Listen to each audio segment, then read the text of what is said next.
Samtang kapitan sa barangay Gunob, dakbayan sa Lapu-Lapu, gisikop subay sa upat ka kasong kriminal nga gisangat sa korte batok kaniya. Si Chelo Valera sa report.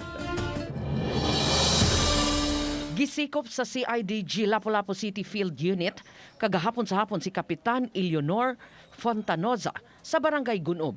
Kasong usurpation of authority and official function, direct bribery, kalapasan sa Code of Conduct and Ethical Standards of Public Officials and Employees, o kalapasan sa Section 3 sa Republic Act 3019 kung Anti-Graft and Corrupt Practices Act. Wala na muluwat o pamahayag ang barangay kapitan sa iyang pagkasikop. Wala na usab muluwat o pamahayag si Attorney Ervin Estandarte, iyang legal counsel, tungod sa subjudice rule. Hinuon iyang gitataw nga nakapiyansa dayon ang kapitan.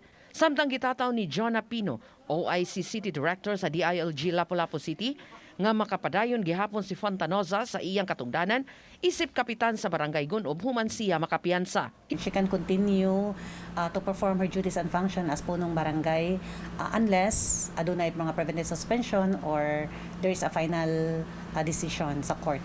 Hinuon wa pay pahibaw ang ilang uluhang buhatan kabahin sa admin case nga nasukip sa kasong kriminal nga giatubang sa opisyal. We have not received any update yet from the legal department in the central office as for the administrative complaint nga filed against Honorable Fontanoza. Ang mga kaso nga giatubang sa kapitan sangputanan sa pasagil nga mitugot sa pagpalubong sa municipal cemetery nga nahimutang sa barangay nga dugay nang gitakupan ug dili na mamahimong palubngan pa. Uban ni Godfrey Rilien, Chelo Valera, Balitang Bisdak.